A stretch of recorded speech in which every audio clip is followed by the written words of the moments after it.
Hi everyone. आज आम्हाला थोडं मार्केटमध्ये काम होतं म्हणून शान्वीला स्कूलमध्ये घेऊन डायरेक्ट मार्केटमध्ये गेलो. त्यानंतर शान्वीला पेस्ट्री खायची होती म्हणून ती घेऊन दिली आणि आम्ही पण मस्त चॅट एन्जॉय केली. फ्रेंडशिप डेच्या दिवशी आमचा प्लॅन काही होणार नव्हता म्हणून आम्ही एक दिवस आधीच प्री फ्रेंडशिप डे सेलिब्रेशन करायचं ठरवलं.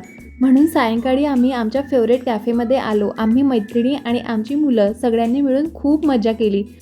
शान्वीला तिच्या फ्रेंडनी फ्रेंडशिप बँड बांधला आणि आम्ही त्यांच्यासाठी त्यांच्या फेवरेट डिशेस ऑर्डर केल्या होत्या.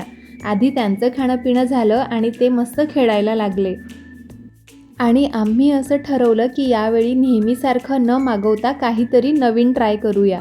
म्हणून आम्ही व्हेज स्पायसी थाई नूडल्स घेतले होते, पण आम्हाला ते अजिबात आवडले नाहीत.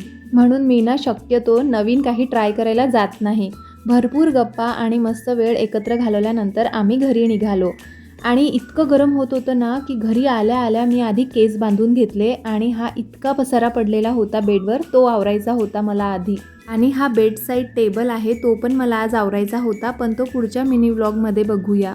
चला भेटूया नेक्स्ट मिनी व्लॉगमध्ये. बाय.